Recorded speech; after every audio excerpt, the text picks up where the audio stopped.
is also a time of change for my family. Catherine becomes Queen Consort. In recognition of her own loyal public service, I know she will bring to the demands of her new role the steadfast devotion to duty on which I have come to rely. Something unusual began to move through royal discussion when reports suggested that Princess and the Princess Royal had become connected to a deeply sensitive question about King Charles III's hopes for the future. Not a public announcement, not a formal constitutional change, but a private-sounding claim about trust, duty, and whether Prince William, the Prince of Wales, and Catherine, Princess of Wales, are now seen as the monarchy's safest path forward.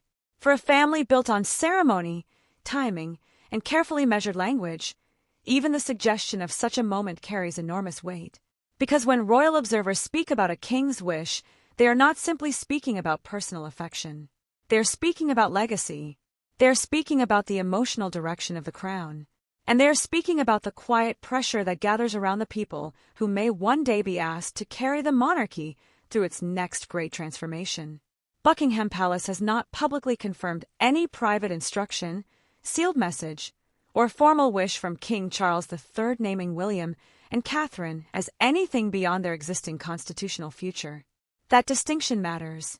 Prince William is already the direct heir to the throne, and Catherine is already expected to become Queen Consort when her husband becomes king. But the reason this story has captured attention is not because it changes the law of succession. It is because if the reports and commentary surrounding it are accurate, it may reveal something more emotional and more revealing. Who the king believes can preserve the monarchy's trust when tradition alone may no longer be enough. And this is where Princess Anne becomes so important, and has always occupied a unique place inside the royal story. She is not the monarch. She is not the heir. She is not a figure who usually seeks the center of public attention. Yet for decades, the Princess Royal has represented something many royal watchers believe the institution depends on more than glamour: discipline, endurance, directness, and duty without performance. She is often viewed as the royal who keeps going when others become symbolic, the one who serves without demanding applause, and the sister who understands King Charles III not only as sovereign, but as family. So when her name becomes linked to a claim about the king's deeper hopes for William and Catherine, the story immediately feels different. Had such a suggestion been attached to a courtier, it might have sounded like palace noise. Had it come through anonymous speculation alone, it might have faded quickly into another cycle of royal rumor. But because Princess Anne's public image is so closely tied to loyalty and seriousness, the idea that she may know something about the king's private concerns gives the whole story a sharper edge. Still, the question remains, was this truly about a final wish, or is it really about the monarchy preparing emotionally for the future everyone knows is coming? That question sits at the heart of this unfolding royal discussion. Because beneath the dramatic wording, there is a real and visible shift that no palace statement can completely hide. Over the past several years, Prince William, the Prince of Wales, and Catherine, Princess of Wales, have increasingly come to represent the next chapter of the monarchy in the public imagination. Their appearances are studied not only as royal events, but as previews. Their body language is read as reassurance. Their family image is interpreted as continuity. Their ability to remain calm under intense public scrutiny has become part of the wider story of how the monarchy may survive beyond the reign of King Charles III. And that is why this moment matters. It is not because William and Catherine's future roles are a surprise. They are not.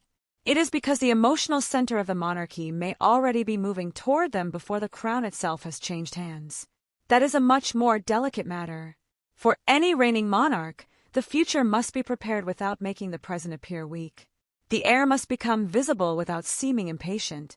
The next queen must grow in authority without appearing to step beyond her place. And the wider family must adjust to a new balance of attention without admitting that anything has shifted at all. This is where the tension becomes more personal. Queen Camilla remains beside King Charles III as his wife and queen consort, and her role has been formally established through years of public duty and careful acceptance. Yet according to some royal commentators, the growing focus on William and Catherine has created a complicated emotional landscape inside the royal narrative.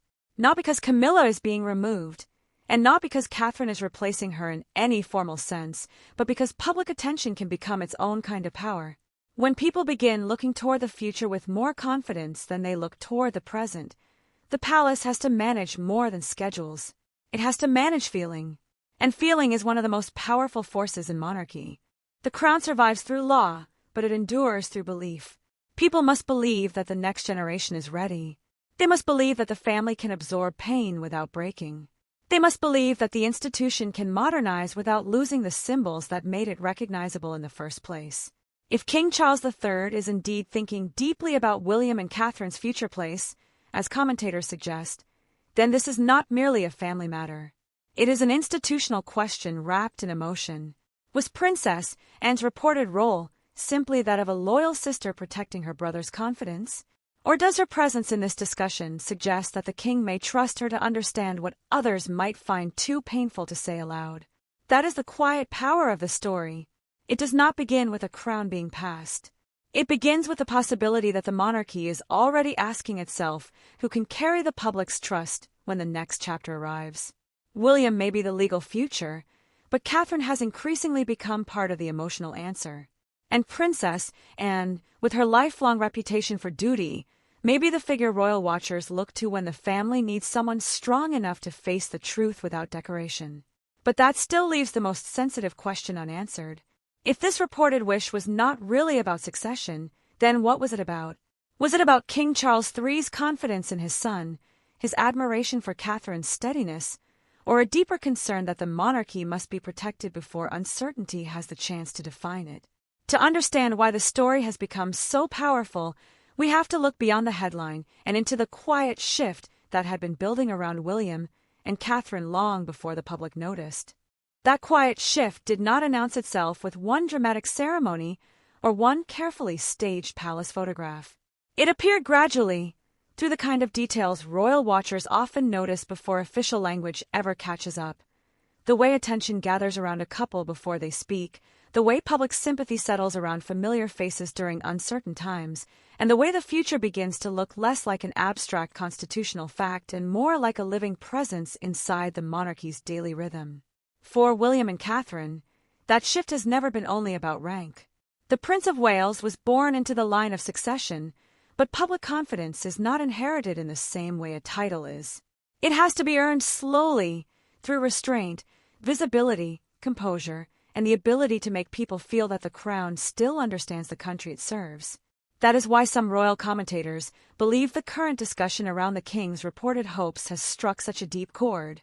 It suggests that the monarchy's future may not depend only on who comes next, but on whether the next chapter already feels emotionally believable to the public. And that is a very different kind of pressure. In earlier generations, the monarchy could rely more heavily on distance, mystery, and ceremony. The institution did not need to explain itself every day, and the public was often expected to accept royal continuity as part of national life. But the modern crown lives under a more demanding form of scrutiny. Every absence creates questions. Every appearance is interpreted. Every gesture is turned into evidence of strength, strain, unity, or division. In that atmosphere, William and Catherine are not simply preparing for eventual roles. They are already being tested by the expectations attached to those roles. This is where the reported involvement of Princess Anne becomes more layered. If royal observers are correct that Anne's name has become associated with the king's thinking, then her importance may not lie in revealing a secret, but in representing a particular royal standard. The Princess Royal belongs to a tradition where duty is measured by consistency rather than emotion, by work rather than image, and by service that continues whether the cameras are present or not. Her connection to this story gives it a harder edge, because it raises the possibility that the question behind the scenes is not who is loved most, but who is considered most capable of carrying responsibility when the institution needs discipline more than comfort. Was this really about personal trust, or was it about identifying the people who could protect the monarchy from uncertainty? That question matters because the monarchy is not only a family. It is also a public structure, a constitutional symbol, and a carefully balanced machine of appearances, responsibilities, loyalties, and expectations. When the future begins to move closer, every member of the family feels that movement differently.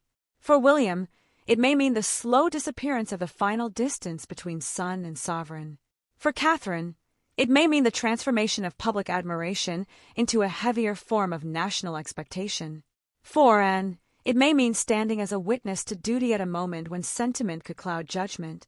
And for Queen Camilla, it may mean navigating a delicate space between the role she holds now and the future the country is already beginning to imagine beyond the present reign.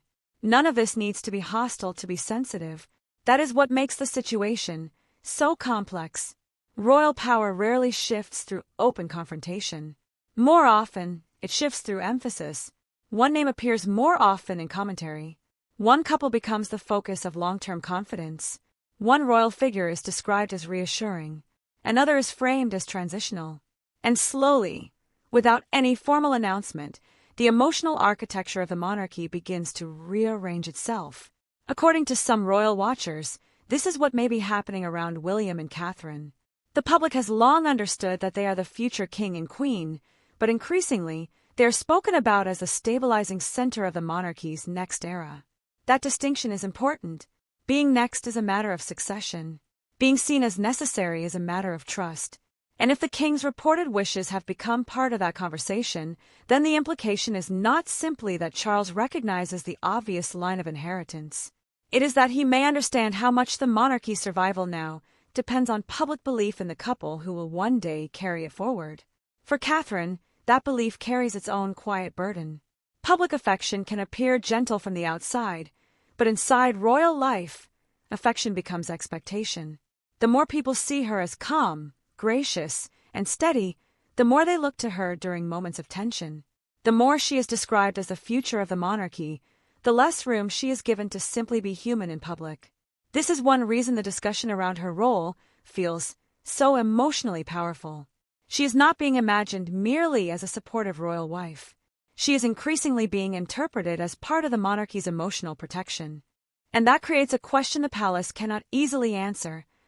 How much can one family be asked to carry before duty begins to reshape everything around them? William's position is equally complicated, though in a different way. The future king must appear ready without appearing eager. He must support his father's reign while preparing for his own. He must project confidence without making the present monarchy look fragile. That balancing act has always been difficult for heirs, but it becomes even more delicate when public conversation begins to move ahead of official reality. If people start speaking of William and Catherine as the monarchy's answer before the crown has passed, then the palace must manage a future that is emotionally arriving before it is constitutionally here. That is why Section 2 of the story moves beyond the headline. The real issue is not whether William will one day be king. That much is already clear. The real issue is whether the monarchy is quietly entering a period where public imagination, palace planning, and family emotion are beginning to overlap in ways no one can fully control. Once those forces start moving together, even a reported wish, an interpreted gesture, or a symbolic association with princess, and can feel larger than the facts immediately surrounding it. And then there is the question of Queen Camilla's place in this delicate transition. Officially, her role remains clear. She is the king's wife and queen consort, standing beside him in the present reign. But emotionally, royal observers have often suggested that Camilla's public story has always been more complicated than Catherine's. Catherine is widely framed as the future, the mother of the next generation, and the figure many people associate with continuity. Camilla's role, by contrast, is tied closely to Charles himself and to the long journey that brought her to public acceptance. That does not diminish her position, but it does make the future more sensitive. Because if the reported focus of the king's confidence has moved toward William and Catherine as the monarchy's long-term stabilizers, then Camilla may find herself in a role that is respected but increasingly bounded by time. Not removed, not rejected, but surrounded by the quiet reality that the public conversation is already looking beyond the current reign. And in royal life, being looked past can be as painful as being openly challenged. This is why the story has begun to feel larger than one alleged royal wish. It touches the emotional chain of succession, the burden of preparation, the difference between affection and authority, and the way public trust can begin migrating before any crown is formally placed on a new head. It also raises a more uncomfortable possibility, that the monarchy may be entering a phase where the most important decisions are not only about duty, but about who the country is willing to believe in when the next era arrives. But the deeper question was not simply who was being prepared for the future. It was who might feel threatened by the way that future was beginning to take shape. The idea that anyone might feel threatened by William and Catherine's rising place in the royal imagination is sensitive precisely because monarchy does not usually admit to rivalry in public. It speaks instead of unity, service, continuity, and family duty. Yet history has shown that behind the smooth language of the crown, every transition creates pressure, and every future reign begins casting a shadow before the present one has fully finished its work. That shadow does not have to be hostile to be powerful. It can appear in the way palace priorities are interpreted, in the way commentators compare generations, and in the way the public begins attaching hope to one couple while still respecting the sovereign who currently wears the crown. According to some royal observers, this may be the real tension beneath the discussion surrounding the king's reported wish. It is not simply that William and Catherine are admired. It is that admiration has begun to carry institutional meaning. For the monarchy, that matters deeply. Popularity alone cannot run the crown, but public confidence can strengthen it during difficult periods. And in recent years, the royal family has faced questions that go far beyond ceremony. The health of senior figures, the reduced number of working royals, the continuing distance from Prince Harry, the Duke of Sussex, and Meghan Markle, the Duchess of Sussex, and the wider debate over what a modern monarchy should look like have all created a more fragile environment than the palace would ever choose to describe openly. In that atmosphere, the future is not simply something waiting politely in line. It becomes a form of reassurance. And that is where William and Catherine's position becomes both valuable and complicated. The Prince of Wales represents constitutional continuity, but Catherine has become something slightly different in the public conversation. She represents emotional continuity. Her image is often connected to steadiness, motherhood, discretion, and the ability to appear calm even when the royal family is surrounded by noise. For supporters of the monarchy, that combination has made her one of the most important figures in the next royal era. But for those inside or around the institution, such public trust can create an uncomfortable question. If the people already look to Catherine for reassurance, how much influence does she hold before any formal change has taken place? This is not about official power in the political sense. It is about symbolic power, and monarchy has always understood that symbols can shape reality long before documents do. A balcony appearance can become a message. A seating arrangement can become a signal. A public absence can become a story. A photograph can be interpreted as proof of unity or evidence of distance. Within that world, the idea that King Charles may see William and Catherine as the safest emotional bridge into the future becomes more than family preference. It becomes a possible map of where the institution believes its strength lies. But was that strength being recognized, or was it being quietly prepared? That is the question royal watchers are likely to keep circling, because preparation inside the monarchy rarely arrives as one dramatic announcement. It is often gradual, almost invisible. Responsibilities increase. Visibility changes. Patronages become more carefully aligned. Public messaging begins to lean towards certain themes. The next generation is not simply presented to the country. It is tested in front of the country, slowly, repeatedly, and under pressure. If the reported discussion around the king's hopes has any truth behind it, then it may not be a sudden revelation at all. It may be the emotional language placed around a process already underway. This is why Princess Anne's presence in the story remains so important. The king's sister is not usually associated with palace softness. Her reputation has been built on work, steadiness, and a kind of royal realism that does not need theatrical display. If commentators are linking her to this broader question of William and Catherine's future, it may be because Anne represents the kind of judgment that is harder to dismiss. She is not seen as someone carried away by sentiment. She is seen as someone who understands duty when it becomes uncomfortable. And that creates another layer of meaning. If Anne is imagined as the figure who understands the king's deeper anxieties, then the story is no longer only about the Prince and Princess of Wales. It becomes about who inside the royal family is trusted to recognize institutional necessity before emotion complicates it. Was this about affection for William and Catherine, or was it about protecting the monarchy from a period of uncertainty that may already have begun? The answer remains unconfirmed, but the question itself reveals why the issue feels so large. Every royal generation carries its own unresolved tensions. Queen Elizabeth II represented continuity through long service. King Charles III inherited the throne after waiting longer than any heir in British history, bringing with him both experience and the difficulty of redefining monarchy in a changed world. William will inherit not only a crown, but a public expectation that the institution must become leaner, more relatable, and more emotionally convincing. Catherine, beside him, will inherit a role that is both ceremonial and deeply symbolic, because the future queen will be judged not only by what she does, but by how safe the monarchy feels when she is seen. That is an extraordinary burden for any couple, and it may explain why the reported wish has gained such attention. It speaks to something people already sense, that the monarchy is moving toward a future where image, trust, and emotional credibility may matter as much as tradition. The old language of duty still matters, but duty now has to be visible. It has to be felt. It has to make sense to a public that no longer accepts institutions simply because they are old. And in that environment, any shift toward William and Catherine affects more than William and Catherine. It affects Queen Camilla because her public role is tied to the present reign and to the long, difficult path of acceptance that brought her to this point. It affects Princess, and because she is often viewed as the guardian of an older royal discipline, the kind that keeps the machinery moving when public emotion becomes unstable. It affects the wider family because fewer working royals means heavier expectation on those who remain. And it affects the palace itself because every institution must decide when to hold firmly to the present and when to begin preparing the country for what comes next.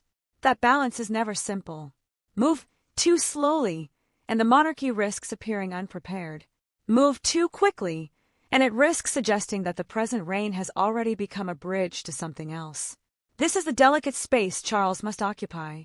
He has to strengthen his son without surrendering his own authority. He has to allow Catherine's public trust to grow without making it seem as though the future queen is being elevated at the expense of the current one.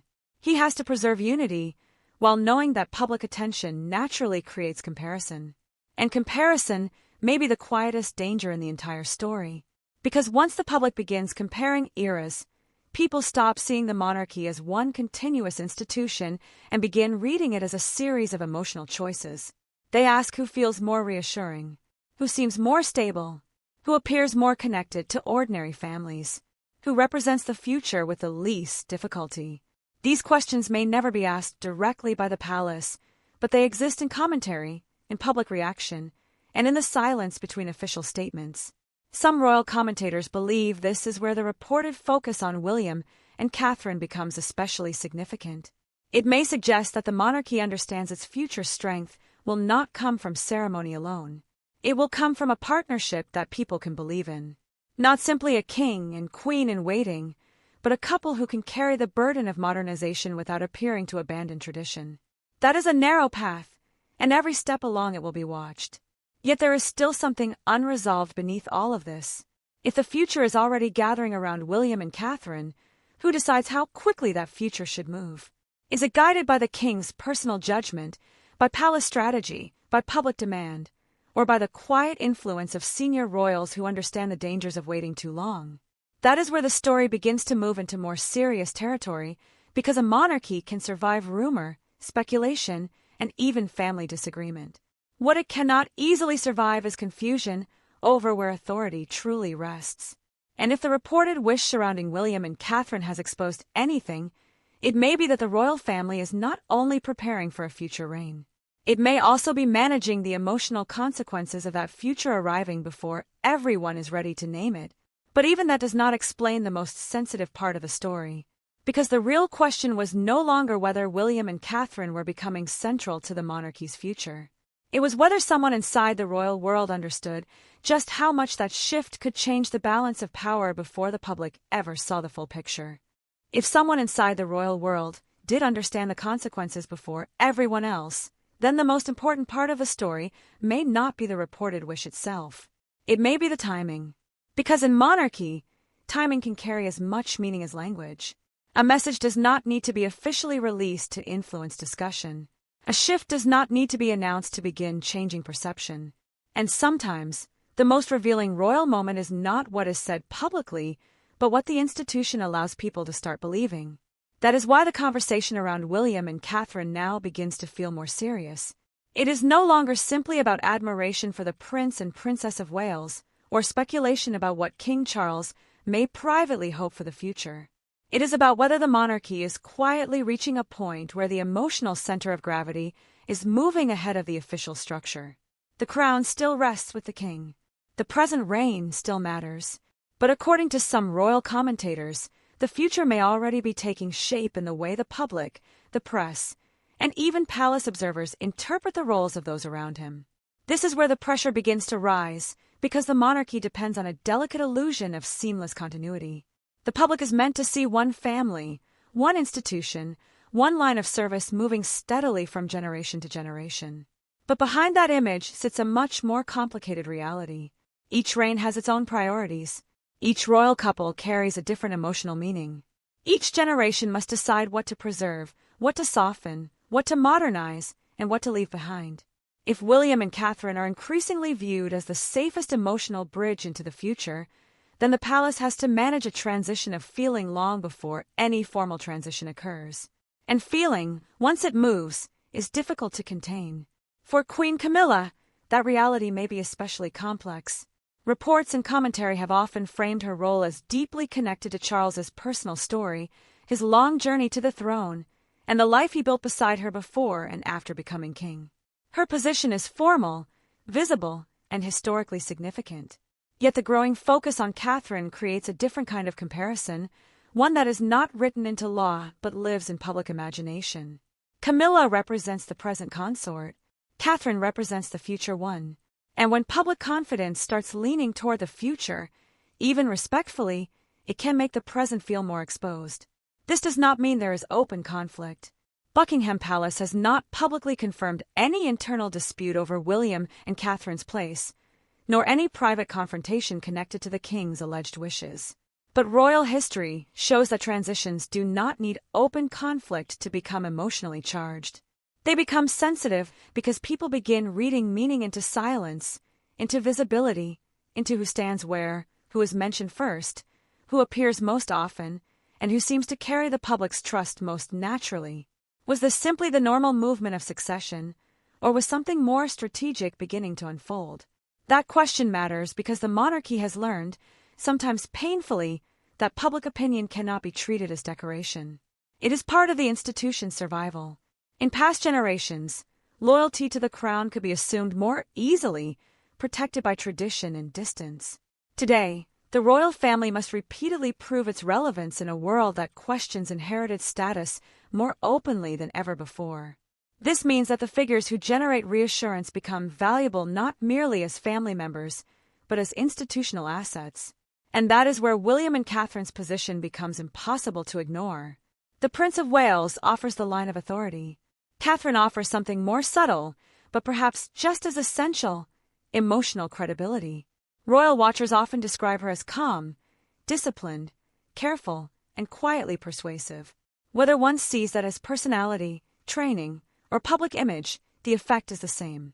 She has become a symbol many people associate with stability. In a monarchy that must constantly balance tradition with modern expectation, that kind of symbolism is not small. It is strategic, but strategy always creates consequences. If Catherine is increasingly viewed as the future queen who can steady the monarchy, then every public appearance begins to carry added weight. Every absence becomes more noticeable. Every gesture is interpreted through the lens of what she may one day represent. That is a heavy burden for someone whose public appeal has often rested on restraint rather than overt power. The more she is seen as central to the monarchy's future, the more difficult it becomes for the palace to protect her from the expectations that come with that centrality. For William, the situation is equally sharp. He must prepare for kingship while continuing to serve within his father's reign. That requires discipline, because an heir can damage a monarchy not only by appearing unready, but by appearing too ready. The public may want reassurance from the future, but the institution cannot afford to make the present look temporary. If the reported focus on William and Catherine is interpreted too strongly, It risks creating the impression that the next reign is already being emotionally invited before the current one has had time to fully define itself. That is the tension at the center of the story. The monarchy must show that the future is secure without suggesting that the present is fragile. Princess Anne's place in this discussion makes that tension even more revealing, and has lived through enough royal change to understand how quickly sentiment can become pressure. She saw the long reign of Queen Elizabeth II become the standard against which everyone else would be judged. She watched Charles wait, prepare, and finally inherit an institution already transformed by grief, scandal, modernization, and public skepticism. If royal observers are right to connect the Princess Royal to questions about the king's hopes for William and Catherine, then her significance may lie in what she represents. The voice of duty reminding the family that emotion must eventually serve the institution, not overwhelm it. And this is where Section 4 reaches one of the strongest turning points in the story. The reported wish, whether literal or symbolic, begins to matter less as a private claim and more as a public interpretation. Once people start believing that Charles sees William and Catherine as the necessary next chapter, the monarchy cannot simply dismiss that idea without weakening the reassurance it provides. Yet it also cannot fully embrace it without raising difficult questions about timing, authority, and the role of those still serving at the center of the present reign. That is a narrow and dangerous path. If the palace leans too heavily into William and Catherine, it risks making Camilla's role feel smaller and Charles's reign feel transitional. If it pulls them too far back, it risks disappointing a public that increasingly looks to them for steadiness. If it leaves the question unanswered, the vacuum fills with speculation. And if speculation becomes the main language of succession, the palace loses control of the story at precisely the moment it most needs discipline. This is why public perception may now be one of the most consequential forces in the entire royal equation. Not because the public chooses the monarch, but because the public helps determine whether the monarchy feels stable, respected, and emotionally convincing. A reign can be lawful and still struggle for affection. A future can be constitutional and still need to be believed in. That is the reality modern royals face, and it may explain why every discussion around William and Catherine carries more weight than the palace might prefer. Historical parallels make this even more sensitive. Every monarchy must prepare for succession, but the British crown has often tried to make that preparation look effortless. The heir grows more visible, the next generation takes on larger duties, the public begins adjusting emotionally, and the institution pretends all of it is simply natural rhythm. But the process is never purely natural. It is managed, interpreted, and sometimes resisted. What looks like smooth continuity from the outside may feel like pressure from within. That pressure may now be gathering around more than one figure. Charles must protect the dignity of his reign. Camilla must maintain the authority of her present position, while public attention drifts toward the future, and may be seen as a stabilizing force, someone able to recognize difficult truths without needing to soften them. William must avoid the appearance of impatience. Catherine must carry growing symbolic importance without allowing that symbolism to consume her private life. And the palace, above all, must keep the story from becoming one of rivalry when it needs to remain one of continuity. But perhaps the most serious implication is this: the future of the monarchy may no longer be judged only by constitutional order. It may be judged by emotional readiness. The public already knows who comes next. What they are watching now is who seems capable of carrying the weight. That is why the reported wish resonates. It puts language around a feeling that may already exist, that William and Catherine are no longer simply waiting in the wings. They are becoming the measure by which the next era is imagined. Still, that does not answer the final question. If the reported wish has exposed the emotional direction of the monarchy, what does that mean for the people who must live inside the shift before the country fully understands it? Because the real consequence is not only what may have been said, suggested, or interpreted. It is what this moment reveals about trust, legacy, and the future shape of the crown itself. That is why the true consequence of a story may not rest in whether every reported detail is eventually proven, denied, softened, or left unanswered. Its deeper importance lies in what the discussion has exposed. The monarchy is no longer being judged only by the dignity of its present. It is being judged by the confidence people feel in its future, and that future now carries the faces of William and Catherine more powerfully than ever. For King Charles, if the reports and interpretations surrounding his alleged wishes are accurate, the question is not simply whether his son is ready to reign one day. It is whether the next reign already contains the emotional ingredients the monarchy will need to survive. Stability, discipline, family symbolism, public trust, a sense of calm that can stand against uncertainty. Those qualities cannot be created overnight, and they cannot be declared into existence by palace language. They have to be built slowly through years of public observation, disappointment, recovery, restraint, and renewal. That is why William and Catherine's position feels so consequential. They are not merely waiting for history to arrive. They are already living inside the expectations of that history. Every carefully chosen appearance, every period of silence, every return to public duty, every moment of family visibility becomes part of a larger national reading. The country is not only watching what they do, it is imagining what they will become. And once a nation begins imagining its future monarchs in emotional terms, the palace can guide that feeling, but it can never fully control it. For Princess, and the broader meaning is different. Whether her reported role is literal, symbolic, or part of wider commentary, she represents the old royal truth that duty is rarely gentle. It asks people to stand firm when others want reassurance. It demands clarity when family emotion would prefer silence. And place in this story matters because she reminds viewers that monarchy is not sustained by affection alone. It is sustained by those who are willing to protect the institution, even when the human cost is difficult to ignore. And for Queen Camilla, the meaning may be the most delicate of all. Her position remains part of the present reign, and nothing in responsible analysis should suggest otherwise. But the public conversation around Catherine reveals a difficult reality about royal life. The future can begin to gather emotional force before the present has finished its work. That does not erase Camilla's role, but it does place it within a moving historical frame. She stands beside the king now, while Catherine increasingly stands in the public imagination as the woman who may help define what comes after. This is not a simple story of replacement. It is a story of transition. That distinction matters because the monarchy has always depended on its ability to make change feel continuous. It must allow one era to pass into another without appearing fractured.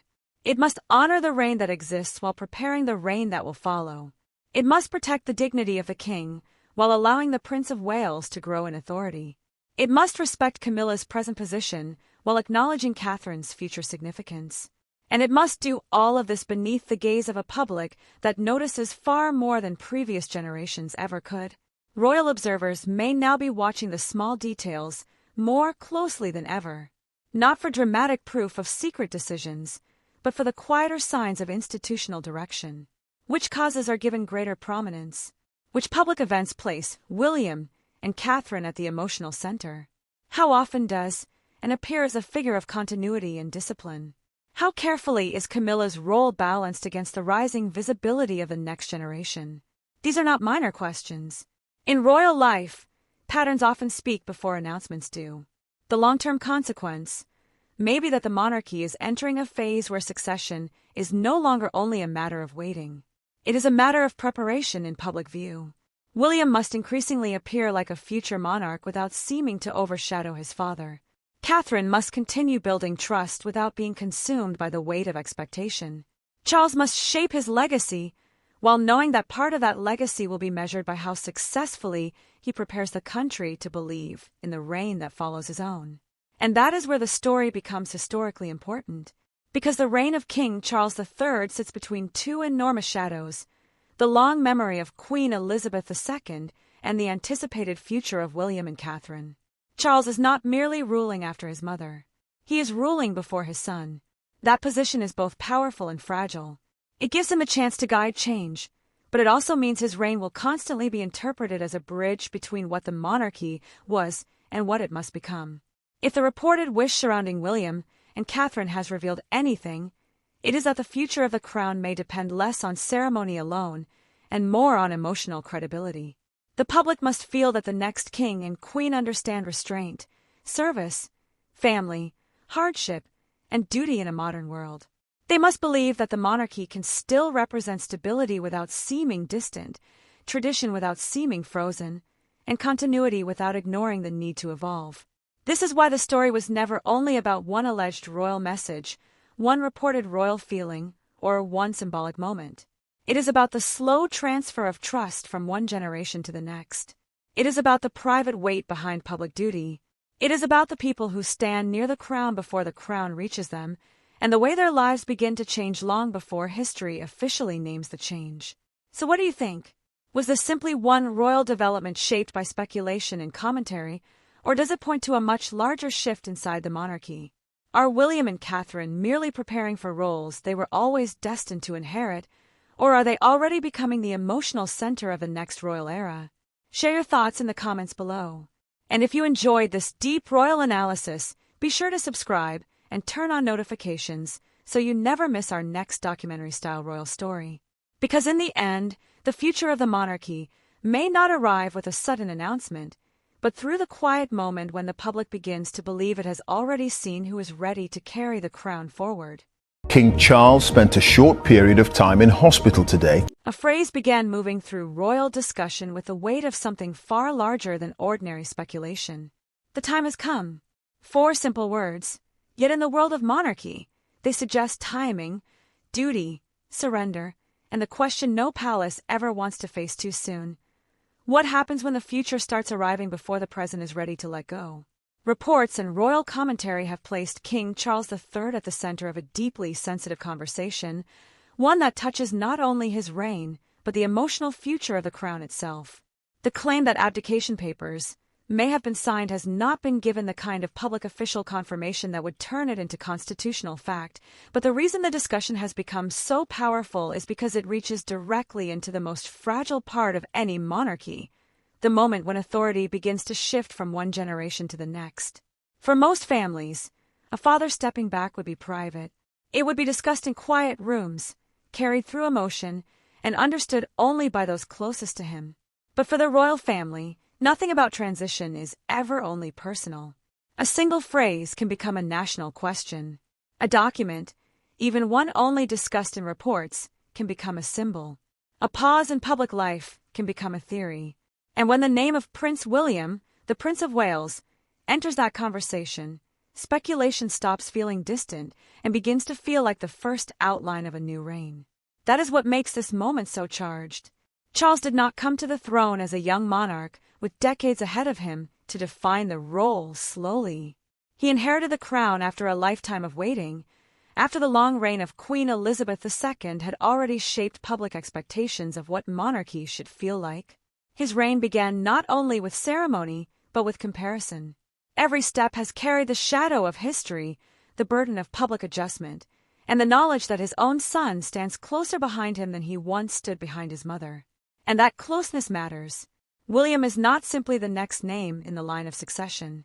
He is the living image of what many people believe the monarchy may become: leaner, more modern, more family-centered, and more emotionally connected to the public mood. Yet that image creates a painful tension for Charles. A strong heir reassures the country, but he also reminds everyone that another chapter is waiting. A prepared son strengthens the monarchy, but he can also make the present reign feel more temporary than the palace would ever want to suggest. So when royal watchers hear language like "the time has come," they do not only hear one man considering his future. They hear the possible sound of a crown measuring its own stability. Was this phrase, if accurately reported, an expression of exhaustion, duty, private reflection, or institutional pressure? Was it about Charles himself, or about the monarchy looking ahead and quietly asking whether William's moment is closer than anyone expected? This is where Catherine, Princess of Wales, becomes essential to the emotional shape of the story. Her role may not be the legal center of succession, but it is increasingly central to how the public imagines the next era. Catherine represents calm beside pressure, family beside duty, and continuity that feels human rather than distant. If William is being watched as a future king, Catherine is being watched as the woman who may help make that future believable. That is a powerful position, but it is not a simple one. The closer William moves toward the throne in public imagination, the heavier Catherine's symbolic role becomes. She is no longer seen only as a supportive royal wife or a popular princess. She is increasingly interpreted as part of the monarchy's emotional insurance, the figure who could steady the next reign when public scrutiny grows sharper. And in a story shaped by abdication speculation, that kind of steadiness becomes more than admiration. It becomes strategy. But the same shift that strengthens William and Catherine's public standing could unsettle others around them. Queen Camilla's place in this discussion is especially delicate because her role is deeply tied to Charles's reign. She has lived through years of criticism, gradual acceptance, and careful public positioning to stand beside him as queen. If the conversation begins turning toward abdication, transition, or William's accelerated future, then Camilla is not merely watching a constitutional question unfold. She is watching the public story move toward a generation where her influence may naturally become smaller. That does not mean conflict has to be open. Royal change often happens through tone, emphasis, and attention before it happens through announcement. A name appears more often. A future couple receives more focus. A current figure becomes described as transitional. A public appearance is read not as ceremony, but as preparation. In monarchy, power does not always move with noise.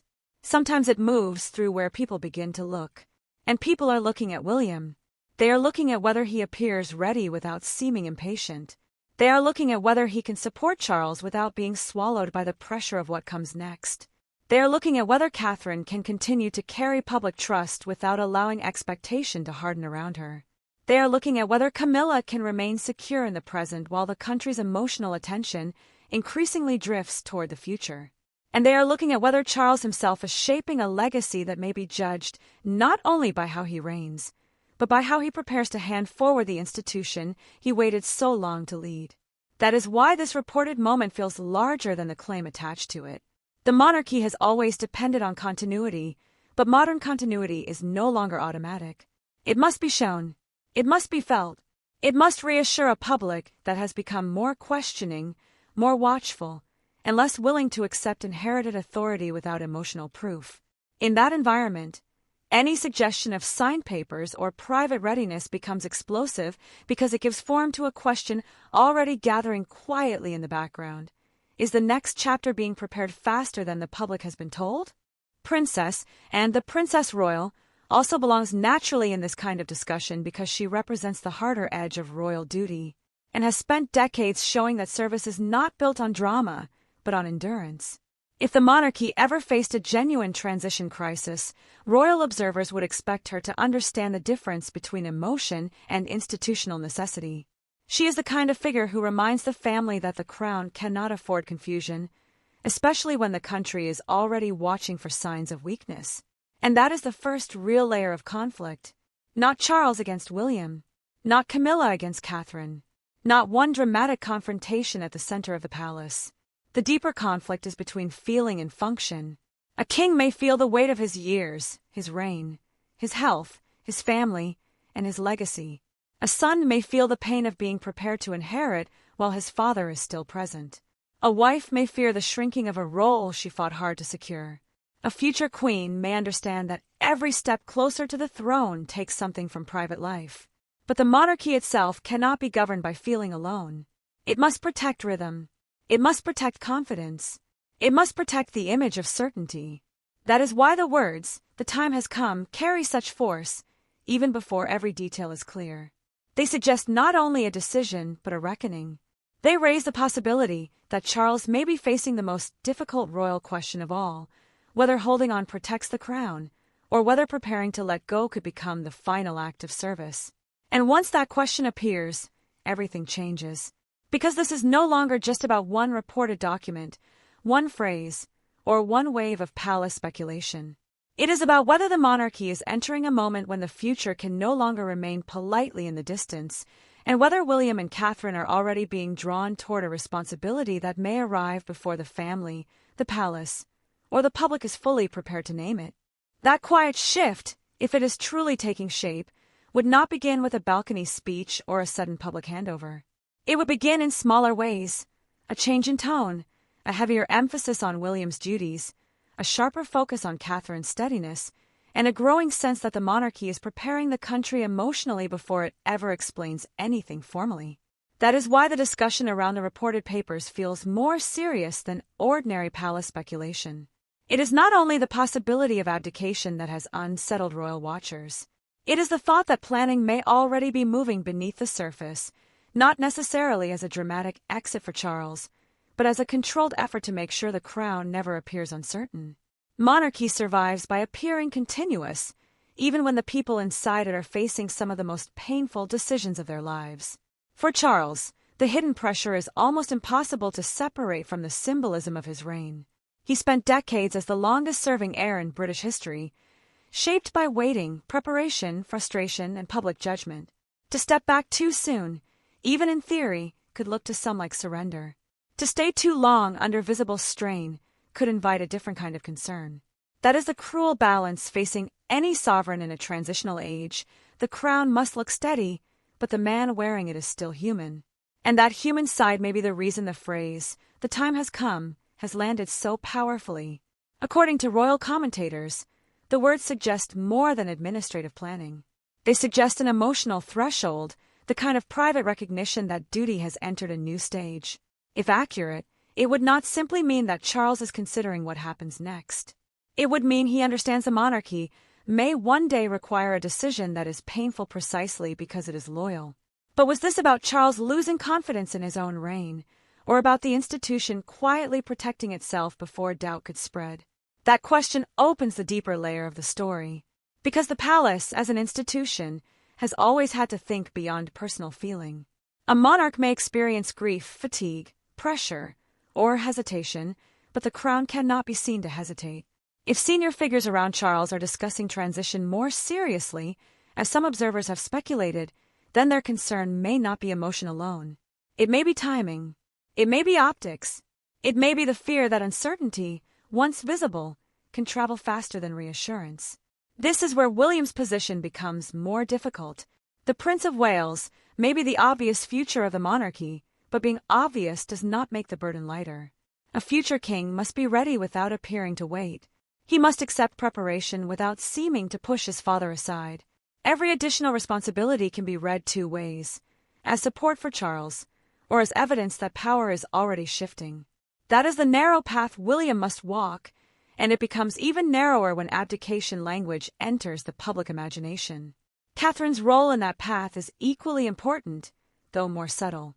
She does not need to speak about transition for her presence to matter. Her public composure has become part of the monarchy's reassurance system, the quiet counterweight to speculation, pressure, and family uncertainty. If William is being watched for authority, Catherine is being watched for calm. And in royal life, calm can become a form of power because it tells the public that whatever is happening behind closed doors, the future still has shape, discipline, and emotional control. That may be why some commentators believe the Waleses are now central to the monarchy's long-term survival plan. Not because they are replacing Charles in public, and not because the current reign is over, but because they offer the public something the institution cannot afford to lose: confidence in what comes next. Their family image, their restraint, their connection to younger generations, and their ability to appear steady under pressure all become assets in a moment when the crown may be thinking more carefully about continuity. Yet that creates tension around Camilla. Her place beside Charles is secure in the present, but any acceleration toward William's future naturally changes the emotional landscape around her. The Queen is tied to the King's reign, his journey, and the personal history that brought them both to this point. If the royal conversation begins to tilt toward transition, then her role is no longer judged only by present duty. It is quietly measured against a future in which Catherine may hold the public's emotional attention more strongly. That does not require open rivalry to become sensitive. In royal households, influence often changes before anyone admits it. A briefing shifts direction. A public event places one couple closer to the center. A commentator begins describing the future in warmer terms than the present. A photograph becomes a signal. A schedule becomes a message. None of these things alone proves a grand plan, but together they can create the feeling that history has started moving. And if history is moving, and would likely understand the danger of pretending it is not, the Princess Royal has lived through enough royal change to know that sentiment can soften a family, but confusion can weaken an institution. Her importance in this kind of moment would not come from drama. It would come from discipline, and represents the part of the monarchy that does not ask what is comfortable, but what is necessary. In any serious transition discussion, that kind of judgment becomes invaluable because it cuts through emotion without denying the cost. The larger implication is that the monarchy may now be managing two realities at once. Publicly, Charles must continue to look like a sovereign in control of his reign. Privately, if reports of deeper planning are accurate, the institution may be ensuring that William can step forward without panic, without uncertainty, and without the country feeling that change has arrived without warning. That is not necessarily abdication in motion. It may be something quieter, but almost as significant, preparation becoming more urgent. And preparation changes everyone.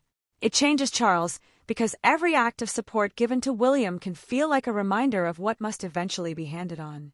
It changes William because every new responsibility pulls him closer to a role that will define the rest of his life. It changes Catherine because her steadiness becomes less private, less optional, and more central to the monarchy's image. It changes Camilla because the future begins to cast a longer shadow across the present. And it changes the palace because once succession becomes part of daily calculation, even silence starts to feel deliberate. That is why the reported phrase has not faded quickly. "The time has come" sounds final, but its meaning may be more complicated than finality. It may not point only to one signature, one folder, or one decision. It may point to a growing recognition that the monarchy is entering a period where transition must be handled before it becomes visible, and where the next reign must be made believable before it officially begins. But the deeper question is not simply whether Charles is ready to let go, or whether William is ready to step forward. The more sensitive question is who inside the royal world would be most affected if the balance began to change, and whether everyone around the crown would accept that change with the same sense of duty. Because behind the visible discussion, another issue was beginning to emerge, not just the future of the throne, but the quiet power struggle that may shape how that future arrives. The quiet power struggle, if it was beginning at all, would not look like open confrontation. It would look like restraint. It would look like carefully controlled schedules, carefully chosen appearances, and carefully worded silence. Inside the royal world, power rarely announces itself with force. More often, it moves through timing, access, and the subtle question of whose judgment begins to matter most. That is why the speculation surrounding Charles has become so layered. The focus is not only on whether the king would ever step aside, or whether reports of signed papers reflect anything close to reality. The deeper issue is how quickly the royal household begins to behave as though the next chapter must be prepared with greater urgency. Because once preparation becomes visible, even in small ways, it changes how everyone around the crown is understood. For William, that creates a difficult kind of authority. He does not need to ask for more influence for the public to begin placing it on him. He does not need to stand in front of his father for commentators to begin measuring his readiness. Every time he appears composed, every time he carries a major duty, every time he stands beside Catherine with calm control, the future seems less theoretical. And that is where the burden becomes dangerous. The stronger William looks, the more pressure gathers around Charles. No heir wants to become a reminder of his father's limits. Yet monarchy turns even love into symbolism. A son supporting a king can look like loyalty. The same son stepping forward too often can look like transition. That is the contradiction William must navigate. He has to reassure the country without making the present reign feel weakened. He has to prepare for the crown without appearing to reach for it. And if royal watchers are right that deeper transition planning is being discussed in private, then the Prince of Wales may already be living inside a future the public has only begun to imagine. Catherine's position sharpens that dynamic. She is not being watched only as William's wife. She is increasingly read as part of the next reign's emotional promise. In a monarchy where public trust can rise or fall through small gestures, Catherine's calm carries strategic value. She softens William's burden without diminishing his authority. She gives the future an image of steadiness that feels less distant than ceremony and less fragile than politics. That kind of public meaning can be powerful, but it can also make her every appearance feel heavier than before. And if the balance is shifting toward William and Catherine, then Camilla's place becomes more sensitive by the day. Not because her role disappears, and not because her position beside Charles is suddenly erased, but because public attention has its own momentum. The Queen's story is bound to the King's reign, to the years of judgment they endured together, and to the careful acceptance that eventually allowed her to stand beside him. But if the palace mood begins to turn toward transition, Camilla is forced into a difficult historical position, still central to the present, yet increasingly surrounded by conversation about what comes after. That is where emotional power and institutional power begin to separate. Camilla may hold the formal position now, but Catherine may hold more of the future's emotional imagination. Charles may still wear the crown, but William may increasingly carry the country's picture of continuity, and may not be part of the direct line, but her reputation for duty may give her influence at moments when the family needs discipline more than comfort. None of these shifts require a public argument. They simply require the monarchy to begin arranging itself around what it believes must survive. But was this truly about abdication, or was it about preventing the appearance of uncertainty before it could damage the crown? That question matters because royal history is filled with moments when the institution moved before the public fully understood why. The monarchy often reveals change through pattern before statement. A younger generation becomes more visible. A senior figure becomes more protected. A public message begins emphasizing continuity. A family member known for discipline appears more central. The machinery adjusts before the language catches up. And once the machinery adjusts, it becomes harder to pretend nothing is happening. According to some royal commentators, that may be the true significance of the current speculation. Not that one reported document alone has changed everything, but that the discussion has exposed how fragile the question of timing has become. Charles's reign has to appear strong, but it also has to prepare for a future that may be scrutinized more intensely than any previous royal transition. William's role has to grow, but not so quickly that it looks like the crown is drifting away from his father. Catherine's steadiness has to be used, but not consumed. Camilla's dignity has to be protected, even as the public looks ahead. This is the kind of pressure that can turn ordinary decisions into signals. A change in who attends a major event may be seen as preparation. A new responsibility for William may be interpreted as transfer. A quiet absence from Charles may feed concern. A supportive appearance from Catherine may be praised as reassurance. A disciplined comment from, and may be read as a warning. The monarchy may intend calm, but the public often reads movement. And movement is exactly what makes this moment feel consequential. If Charles is facing private reflection about the future, as some reports suggest, then the emotional question is not whether he values the crown. It may be that he values it too much to let uncertainty surround it. That is the painful possibility beneath the phrase, "The time has come." It does not have to mean surrender. It could mean recognition. It could mean that the king, after waiting a lifetime to reign, understands that history will judge him not only by how long he holds the crown, but by whether he protects the institution when the next chapter begins pressing close. For Anne, that would be the kind of truth she could understand without sentimentality. The Princess Royal has spent her life serving the monarchy as an institution, not as a stage for personal emotion. Her imagined role in moments like this is not to comfort the family and to delay, but to remind them that confusion at the top can become danger for everyone below it. If the crown must move, it must move clearly. If the future must be prepared, it must be prepared without mixed signals. And if William is becoming more central, the family cannot pretend that no one has noticed. Still, clarity does not make the human cost disappear. Charles would have to live with the knowledge that every step toward William is also a step away from the reign he waited so long to begin. William would have to carry the ache of being needed before he is ready to lose his father's full presence at the center. Catherine would have to accept that her calm may become a national expectation rather than a personal quality. Camilla would have to face the possibility that the future may narrow her influence before she has fully finished shaping her place in history. That is why the reported phrase has such force. It gathers every private fear into one public question. Who is ready? Who is resisting? Who is protecting the institution?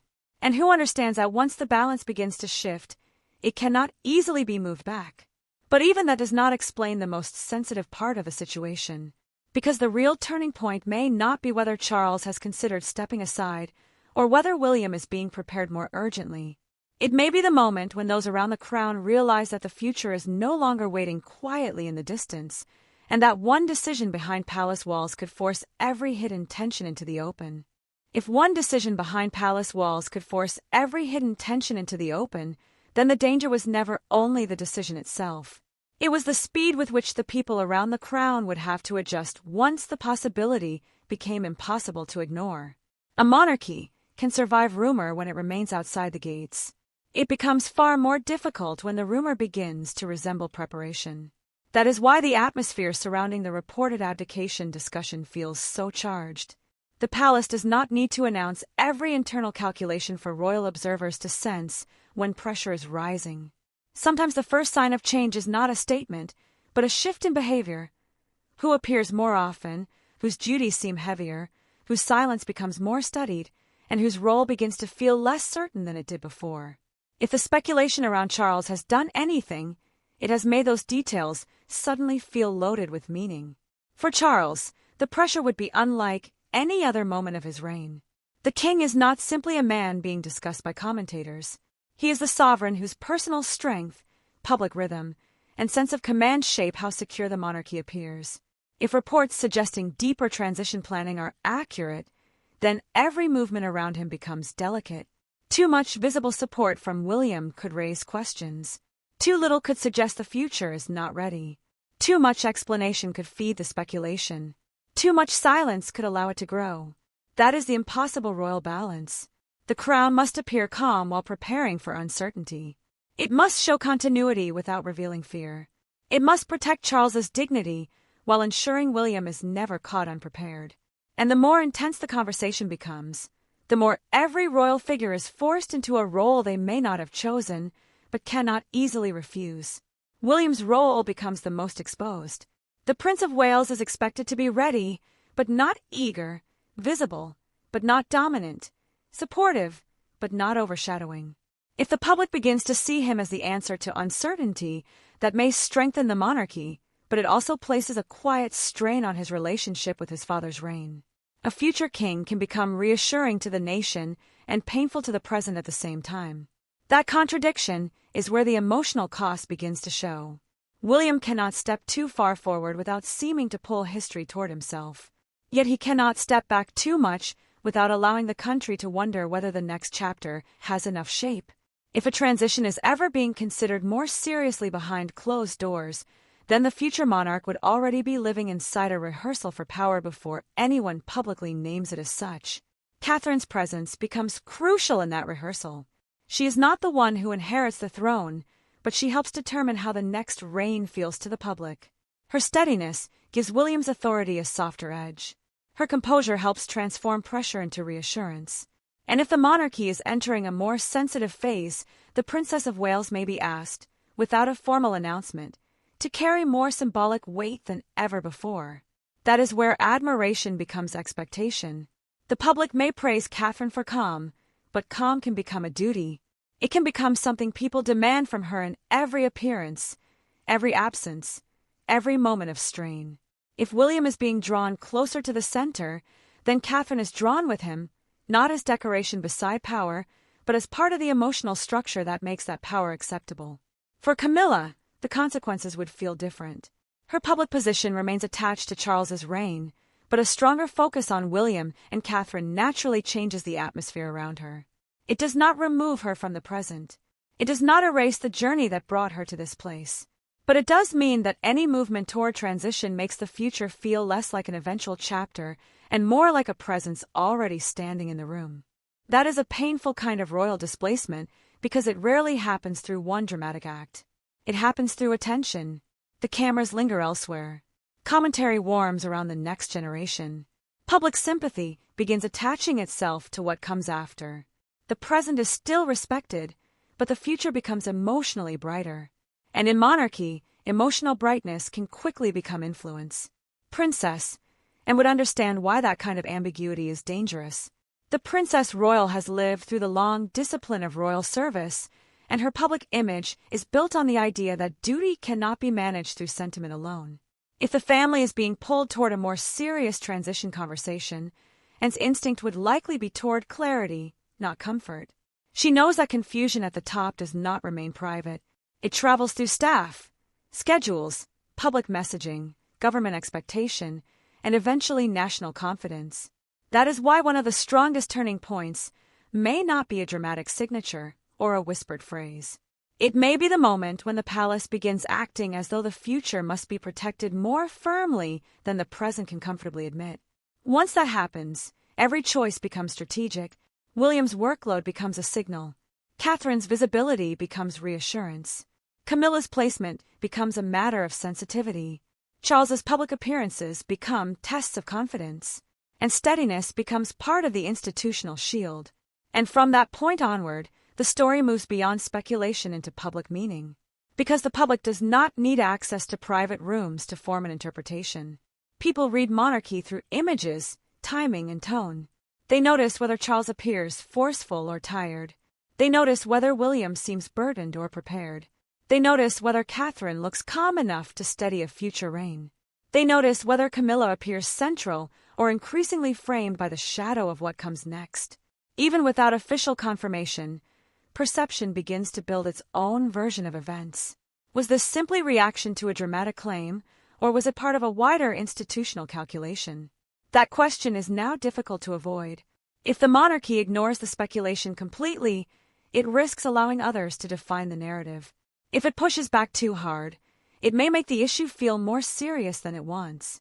If it leans into William and Catherine too visibly, it may make Charles's reign appear transitional. If it hides them too carefully, it may weaken the reassurance the public already seems to seek from them. Every option carries risk, and every risk touches the future image of the crown. Historical memory makes the pressure even sharper. Abdication is not an ordinary royal subject in Britain. It carries echoes of crisis, sacrifice, and constitutional unease. Even the mention of it awakens the idea that a monarch's private decision can become a national turning point. That does not mean current speculation should be treated as fact. But it does explain why the word itself changes the temperature of every discussion around Charles and William. The palace understands that better than anyone. It knows that once the public begins imagining a transfer of power, the institution must work harder to keep the present from looking fragile. It must hold Charles in dignity while making William look ready.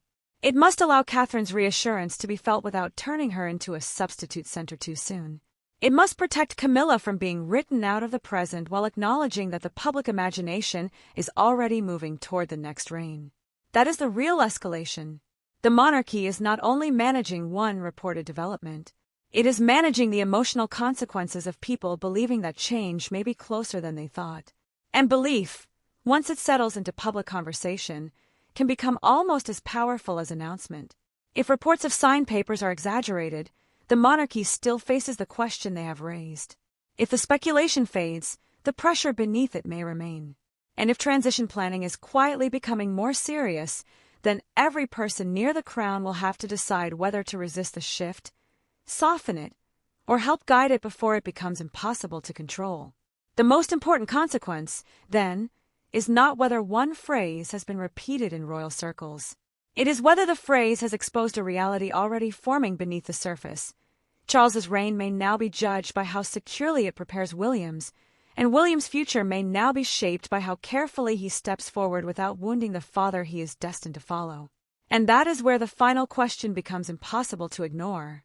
If the monarchy is entering a moment where preparation and power are beginning to overlap, what does that reveal about Charles's legacy, William's burden, Catherine's role, Camilla's uncertainty, and the future of a crown that must look eternal while quietly preparing to change? If preparation and power are beginning to overlap, then the meaning of the moment becomes far greater than any single claim about papers, signatures, or one dramatic phrase.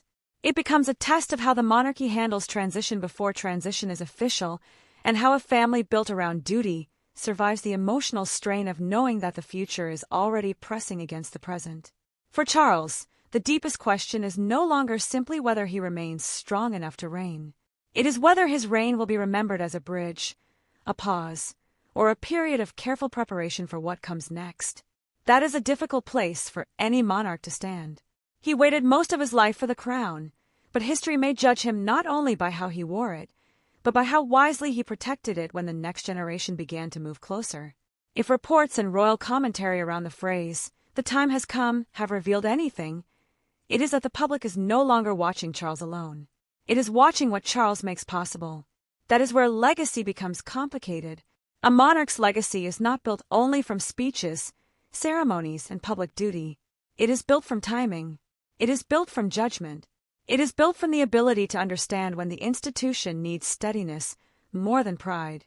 If the king is facing serious conversations about the future, then the emotional burden is enormous, because every step toward William also asks Charles to confront the limits of his own reign. Yet that confrontation, painful as it may be, could also become part of his final strength. Sometimes royal control is not shown by holding on forever. Sometimes it is shown by preparing the crown so carefully that the nation never feels it shaking. For William, the consequences are equally profound. The future monarch is not simply waiting for a title to arrive. He is being shaped by the pressure of expectation before the moment itself. Every sign of readiness becomes reassurance for the public, but also a reminder of the role that will one day separate him from ordinary family feeling forever.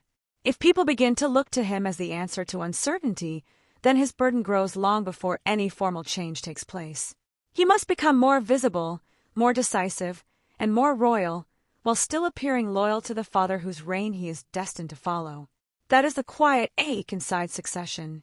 The heir does not only inherit authority, he inherits the emotional cost of becoming necessary. William cannot escape that. The more the public imagines him as the future, the more carefully he must carry himself in the present. He cannot allow ambition to touch the image of duty. He cannot allow grief to appear as hesitation.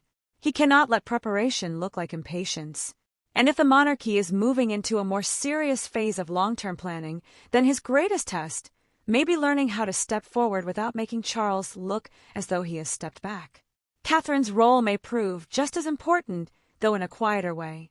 Royal observers often focus on titles and constitutional order, but the modern monarchy also depends on emotional confidence.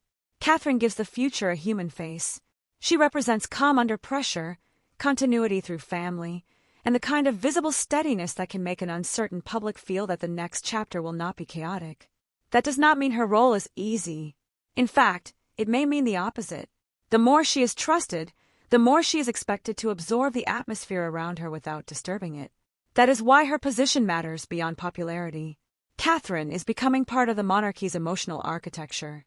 If William is the constitutional future, Catherine is part of the emotional reassurance that allows that future to feel safe. Her presence helps turn power into partnership. Her steadiness helps soften the sharpness of succession. And as the conversation around transition grows, she may become one of the figures royal watchers observe most closely, not because she announces change, but because she often reflects it before anyone says it aloud. For Camilla, the meaning is more delicate. Her role belongs firmly to Charles's reign, and that gives her dignity, history, and importance. But it also means that any movement toward the next era naturally changes the air around her. A future centered on William and Catherine does not need to reject Camilla in order to reduce her emotional influence. It simply moves the nation's attention elsewhere. That is one of the most painful truths of monarchy. Power can shift respectfully, even gently, and still leave someone feeling the ground has moved beneath them. Some will see the current discussion as unnecessary speculation, another wave of royal anxiety fed by dramatic language and public fascination with succession. Others will see it as a sign that the palace is being forced to manage a reality it cannot fully hide, that Charles's reign sits between the memory of Queen Elizabeth II and the anticipated future of William. Both interpretations matter, because monarchy lives not only through official facts, but through the feelings those facts create. Public perception is not the crown, but it can strengthen or weaken the crown in ways no document can fully control. That is why the question of abdication, even when unconfirmed, carries such unusual force. It is not only about whether a monarch leaves. It is about whether the public believes the institution knows how to move forward. It is about whether the present can prepare the future without appearing diminished.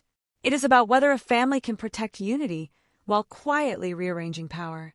And it is about whether the next reign is being built with enough care to feel natural when history finally demands it. The long-term consequence may be a monarchy more conscious than ever of timing. Royal observers will be watching whether William receives greater responsibility, whether Catherine's public role continues to deepen, whether and appears more often as a figure of disciplined continuity, and whether Camilla's place is framed with the careful dignity of a present role that history may soon begin measuring differently. These signs may not confirm anything dramatic on their own, but together they can reveal the direction of travel.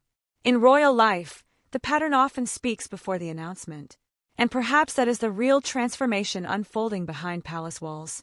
Not a sudden collapse, not a simple handover, not a single document changing everything in one stroke, but a slow reordering of expectation.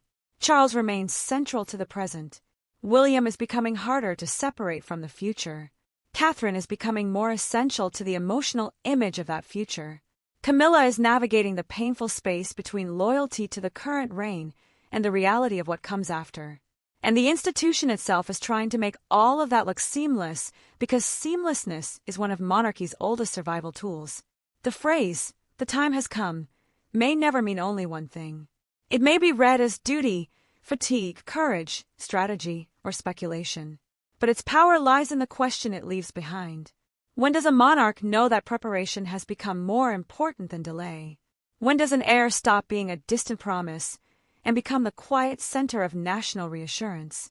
And when does a family decide that the future of the crown must be protected even if the emotional cost is felt behind closed doors?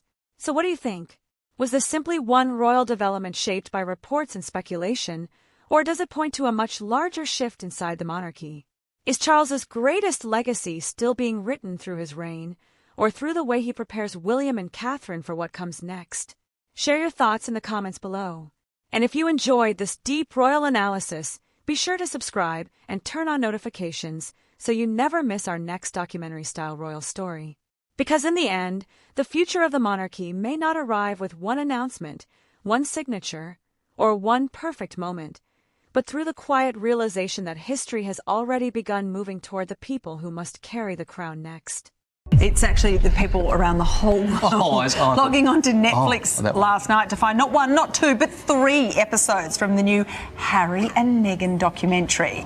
And after years of speculation, we got to hear their side of the story, their relationship, and also what happens beyond the tabloid. It began, according to reports, not with a public statement, not with a confrontation, and not with the kind of royal drama the world could see coming. It began with an alleged attempt at contact, a quiet approach said to have reached toward Catherine, Princess of Wales, at a moment when silence itself may have carried more power than any reply. 4 years, the story surrounding Catherine and Meghan Markle, the Duchess of Sussex, has been shaped by distance, interpretation, and unresolved questions. The public has seen headlines, interviews, carefully worded statements, and moments where the two women appear to represent very different royal futures. But if the latest claims are accurate, this reported attempt at contact may have touched something far more sensitive than family disagreement. It may have tested whether the door between the Sussexes and the working royal world was still open in any meaningful way. Buckingham Palace has not publicly confirmed that Meghan made a final personal attempt to reach Catherine, and there has been no official statement suggesting that such a message was received or refused. That distinction matters. In royal reporting, there is often a difference between confirmed fact, reported claim, and emotional interpretation. Yet the reason this story has gained attention is because it fits into a much larger pattern that royal observers have been watching for years: the gradual hardening of boundaries around the future of the monarchy. And at the center of that boundary, according to some commentators, stands Catherine. This is what makes the situation so emotionally charged. Catherine is not usually associated with confrontation. Her public image has been built around composure, restraint, family duty, and a style of royal service that avoids dramatic gestures. She rarely responds directly to controversy, and that silence has often become part of her strength. But silence can mean different things in royal life.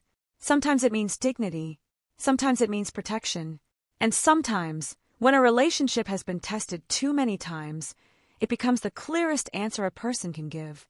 So if Catherine did indeed refuse to engage with an alleged final approach from Meghan, the meaning would not simply be personal.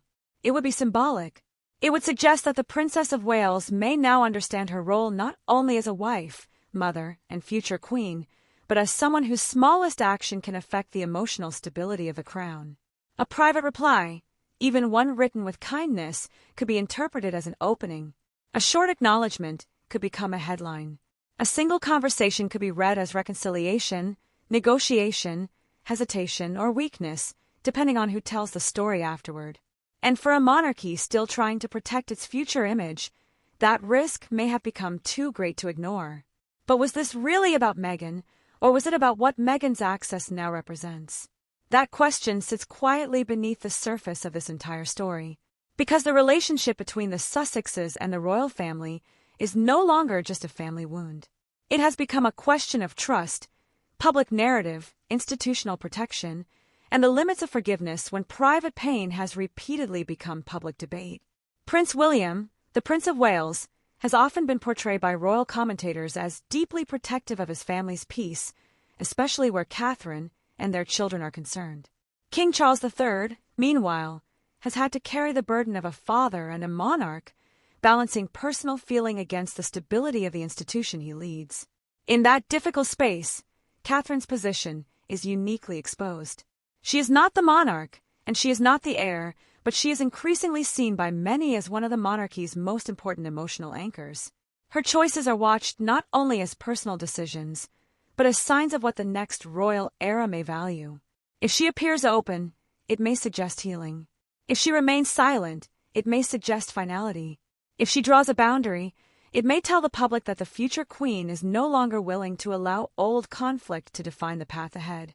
That is why a reported refusal, if true, would feel so much larger than one message left unanswered. For Meghan, the alleged attempt would carry its own emotional weight. Since stepping back from royal duties alongside Prince Harry, the Duke of Sussex, she has remained one of the most debated figures connected to the royal family. To her supporters, she represents independence, survival, and a woman who challenged an institution that did not protect her enough. To her critics, she represents rupture, public disclosure, and a wound the monarchy has struggled to close. Any attempt to reach Catherine would therefore arrive already burdened by years of interpretation. It could not be received as an ordinary family message because nothing between them now feels ordinary to the public. And that is the tragedy of royal distance. Once trust is damaged inside a family that also functions as a national institution, even a private gesture can lose its innocence. A message is no longer just a message. A call is no longer just a call. A meeting is no longer simply a meeting between two women who once shared the same royal stage. Everything becomes a possible signal, a possible story, a possible opening for a new wave of commentary. Catherine may know that better than anyone. According to some royal watchers, her greatest strength has not been dramatic response, but the ability to absorb pressure without allowing it to dictate her public conduct. Yet that same strength can become a burden when others expect endless grace from her. How many times can one person be asked to keep the peace? How many times can restraint be mistaken for permission? And when does compassion become dangerous if it reopens a door that the family has worked carefully to close? Those are the questions that make this reported moment so powerful.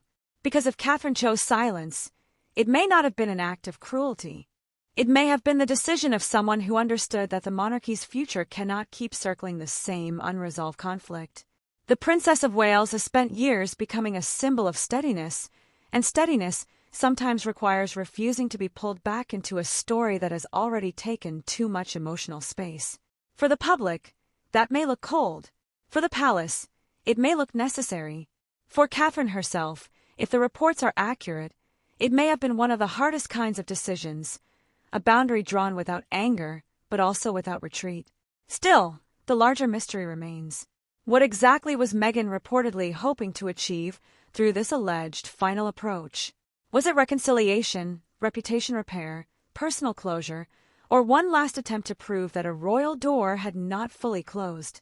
And if Catherine's silence truly became the answer, what does that reveal about the future relationship between the Sussexes and the heart of the monarchy? To understand why this reported refusal has become so significant, we have to look at what the silence may have protected, what it may have ended, and why one unanswered message could now feel like a turning point in the royal family's long and painful divide.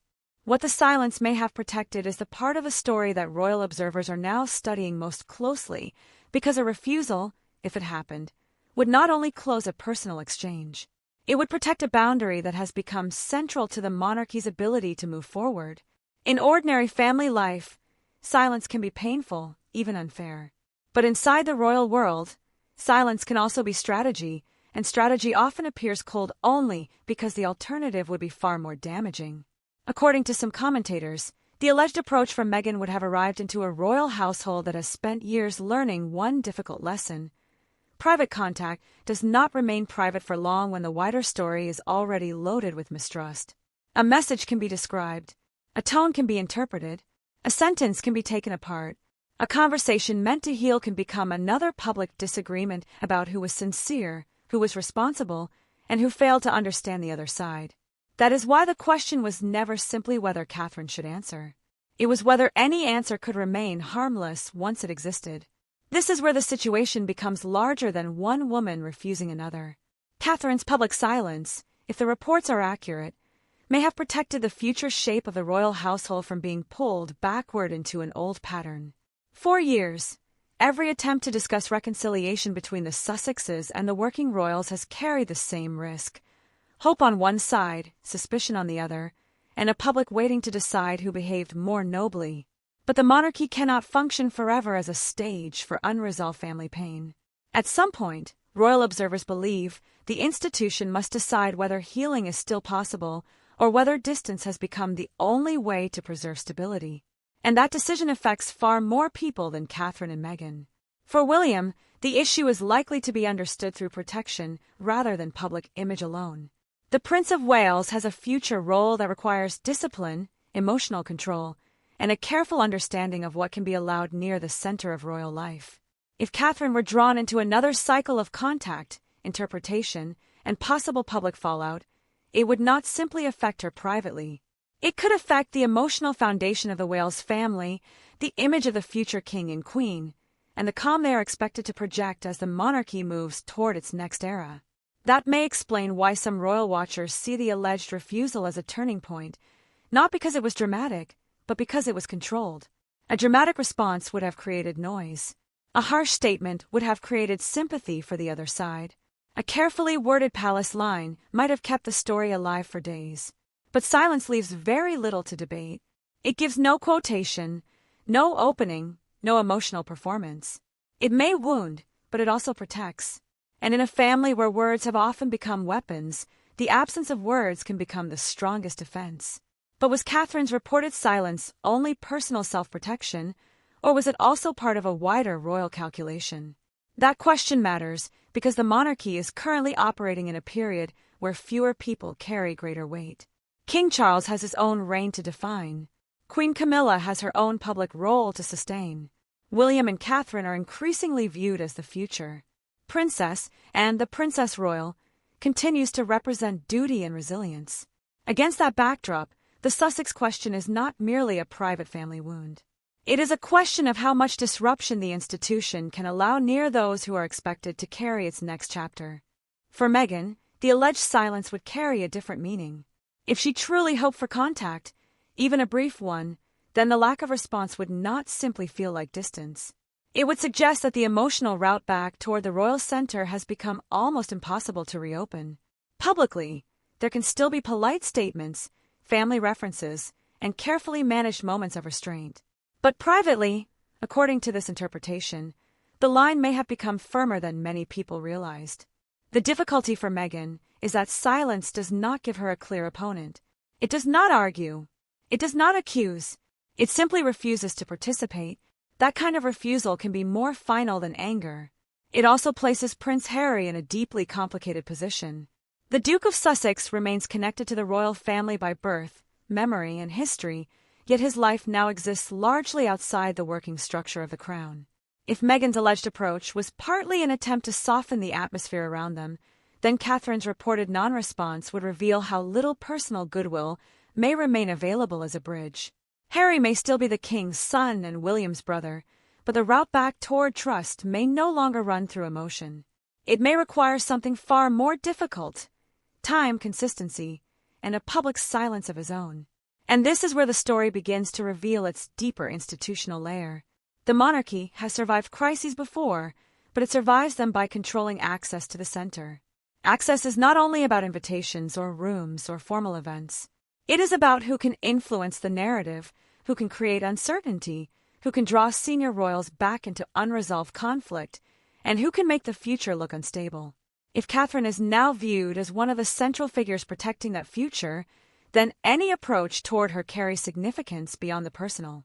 Some royal commentators believe this is why the alleged timing matters so much. A message sent at a sensitive point, if that is what happened, would not be received as a simple emotional gesture. It would be examined for consequence. Why now? Why Catherine? Why not a formal channel? Why not allow time and distance to do what direct contact may no longer be able to do? These questions do not prove motive, and responsible analysis should not pretend they do. But they do explain why the palace, if faced with such a situation, might choose the safest response: no response at all. The tragedy is that silence can protect the future while still deepening the wound. It may prevent another public storm, but it also confirms that something once imagined as reparable has entered a much colder stage. Catherine's reported decision would therefore carry two meanings at once. To her supporters, it may look like strength. To Meghan's supporters, it may look like rejection. To the monarchy, it may look like discipline. And to royal history, it may one day look like the moment when emotional access and royal access finally separated. Because that is the heart of the story. Meghan may still belong to the family in the broadest human sense, through marriage, children, and shared history. But belonging to the family is not the same as belonging inside the trusted working circle of the monarchy. That circle is narrower, more guarded, and far less forgiving of anything that might threaten public trust. If Catherine's silence has become the symbol of that separation, then the message is not only personal, it is structural. And once that possibility entered the conversation, the story moved into far more sensitive territory, because behind the visible refusal another question was beginning to emerge. Was this truly Catherine's boundary alone, or had the palace already decided that the final door had to close before anyone could try to open it again? If the palace had already decided that the final door had to close, then Catherine's reported silence begins to look less like an isolated personal choice and more like the visible edge of a much deeper royal calculation. Because inside the monarchy, the most consequential decisions are not always announced. Sometimes they are revealed through what does not happen, the call that is not returned, the invitation that is not extended, the clarification that never arrives, and the silence that gradually becomes impossible to misunderstand. That is what makes this alleged moment so important. If the reports are accurate, the refusal was not only about whether Catherine wished to speak to Meghan. It was about whether the royal household could risk allowing one private exchange to reopen a public story it has spent years trying to contain. The monarchy has always survived by controlling access, rhythm, and message. But the Sussex rupture made that control more difficult because the conflict no longer existed only inside palace walls. It existed in interviews, memoirs, documentaries, commentary panels, and the court of public opinion. So any contact now carries historical weight. Royal watchers know that family estrangements inside the monarchy are never purely emotional. They become institutional problems because family roles are tied to public duty. A brother is not only a brother. A daughter-in-law is not only a daughter-in-law. A future queen is not only a private woman making a personal decision. Each relationship carries symbolism, and each gesture can be read as a sign of weakness, forgiveness, defiance, or control. If Catherine had answered an alleged approach from Meghan, even in the gentlest possible way, that answer might have created a new interpretation before anyone could control it. This is where the power dynamic becomes more complicated. Meghan, according to reports, may have been seeking contact at a moment when the emotional bridge back to the royal center seemed almost gone. Catherine, by contrast, would be receiving that reported outreach from a position of growing institutional importance. She is not simply a figure from the past conflict anymore. She is part of the monarchy's future architecture. And that changes everything, because access to Catherine is no longer just access to a person. It is access to one of the most trusted symbols of what the crown hopes to become. Was this why the reported silence felt so final? Some commentators believe the answer lies in the difference between reconciliation and access. Reconciliation can exist privately, in theory, as a hope or a distant possibility. Access is something much more practical and much more dangerous. Access creates opportunity. It creates proximity. It creates the possibility of new claims, new interpretations, and new emotional pressure. The palace may be willing to leave space for distant civility, but that is very different from allowing the Sussex story to move back toward the heart of the future monarchy. For William, that distinction may be especially important. The Prince of Wales has been shaped by the painful reality that private family wounds can become public battles. He also carries the responsibility of protecting not only his own standing, but Catherine's peace and the stability of their children's future.